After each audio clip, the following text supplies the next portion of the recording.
What's up, guys? I'm going back to the green screen, baby. It's showtime. What's happening, everybody? Django Fett here. It's been a long time. Well, a long time since you've seen this beautiful face right here. And I get a chance to review a movie this time around. Finally a good movie to watch. And it's been like, what, like 2 months since I've actually seen a good movie? And it is Spider-Man Homecoming. So, Spider-Man Homecoming is set 2 years, I think a year after, or a couple months after Civil War, dealing with Spider-Man. And it's really just a story of Peter Parker and Spider-Man, and it's very, very good. I'm not going to say it's great, but it's very, very good, and directed by Jon Watts, who really didn't do that much. So it stars Tom Holland as Peter Parker once again, and right off the bat, like I said in my Civil War review, he's like the best Spider-Man I've ever seen, and this movie confirms that he is clearly the best Spider-Man I've ever seen. And this movie in itself, I think, in my opinion, is the best Spider-Man movie I have ever seen. That's not really saying much considering what we got previously. Now, what this movie does well is not only focusing not on Spider-Man, but on Peter Parker himself. What I think that this movie does well compared to Iron Man 3, which was totally on Tony Stark and not so much on Iron Man, and it was a terrible executed film. Absolutely terrible. And while that movie fails because it's focusing on Tony Stark and the fallout of the Avengers movie, it wasn't executed good at all. And I feel like this movie understands that Peter Parker is way more interesting than Tony Stark and focuses on him. And the fact that there's no origin story too is a huge plus. Every single one of these fucking Spider-Man movies has always had a fucking origin story plugged into it. This one, nope, it just goes right into him in the high school. And that's the thing about this movie and Spider-Man as a whole. We don't get to see him revel in high school after he gets his powers. We never see that. And in this one, he's still the geek. He's not like changed like this popular dude. He's still like this, scared little, nerd like myself, and doesn't like abuse his powers in high school, but of course he does on the side. Another thing this movie does well is the characters. There are a couple of characters that I want to mention, and I can't remember their names. There was his best friend, Ned, who was freaking hilarious. A hilarious best friend who finds out his secret. I mean, you've seen it in the trailers. You obviously know he knows about Spider-Man. And we also have a big one with Michael Keaton. Got a huge respect for him. The Batman himself as the Vulture. And here's the thing about the Vulture. He's been one of the most boring and generic villains ever. But this movie makes the Vulture freaking interesting, which is pretty shocking to say. The Vulture, an interesting villain. How does that happen? But Michael Keaton is good. I think a lot of people are overrating his performance and saying he's the best villain ever and he's fantastic and all this.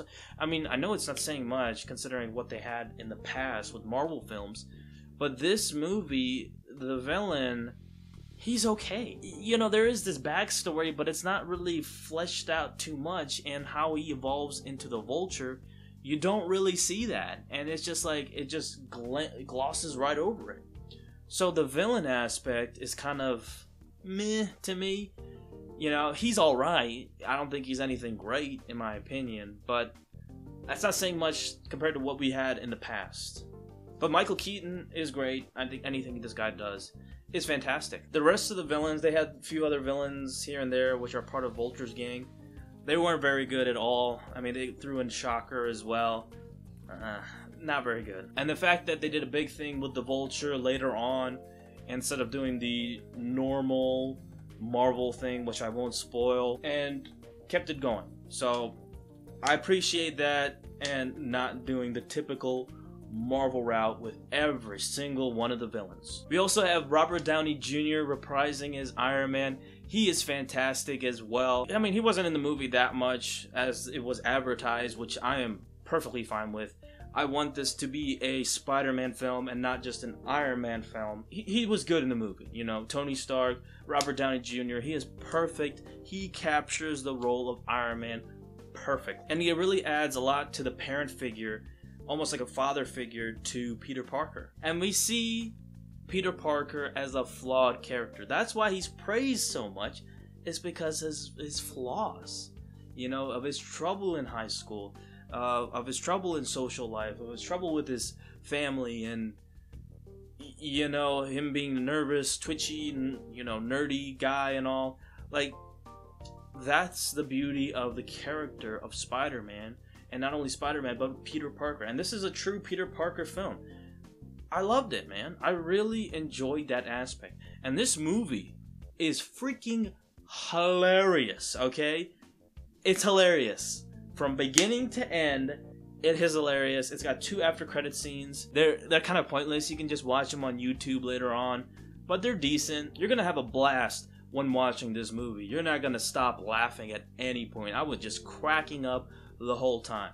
I'm not ready to say it was the funniest because I think Guardians was much funnier because I like the mature type of humor.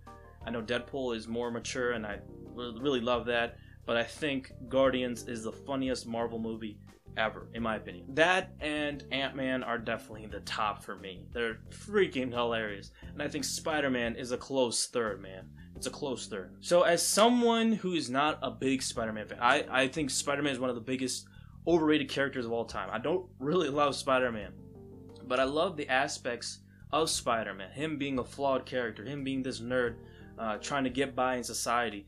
And the fact that it focuses on the high school aspect, which has never been focused on, I really enjoyed. Okay, not him just glossing over high school and all his flaws, and then going right to him in the having a job and stuff. Like, And I also want to point out there was a couple of character moments, new characters, new change up of characters I thought were really odd, and one I didn't like. So the one I didn't like was Flash Thompson being an Indian guy.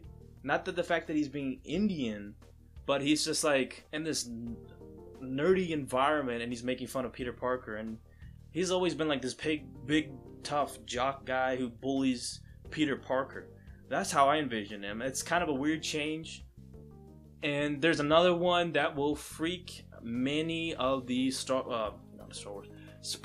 fanboys out. Fortunately, I am not one of those, and I don't give a shit. But I did find it very, very odd. I don't know where they're going to go with that, but that relationship is going to be very weird when they explain that in future films, and I'm sure they're going to explain that in the sequel. Some or most of the action was kind of questionable. I thought the final battle was kind of disappointing. It was okay, but I was like, wait, isn't there supposed to be more?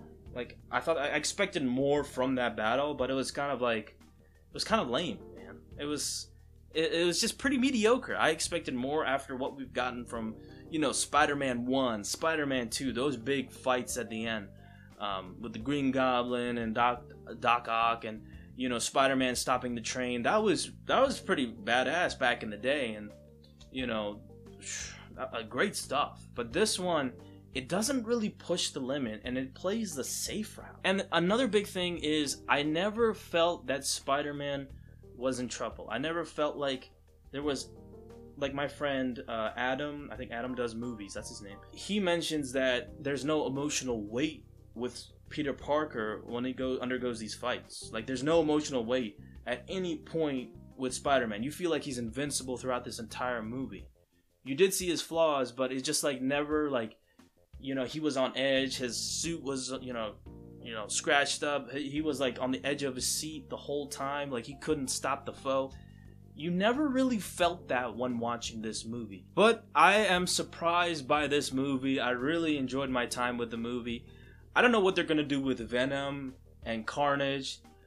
I have no idea what Sony is going to do. But if they screw up Venom, I'm going to be pissed, because one of my favorite parts of Spider-Man is Venom.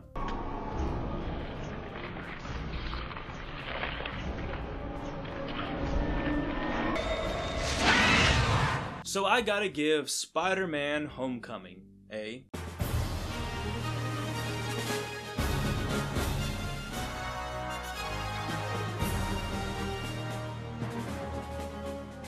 It's a really good movie. Go out and see this movie. I can't believe the budget it had on this movie. I thought it'd be way less. But it's actually $175 million.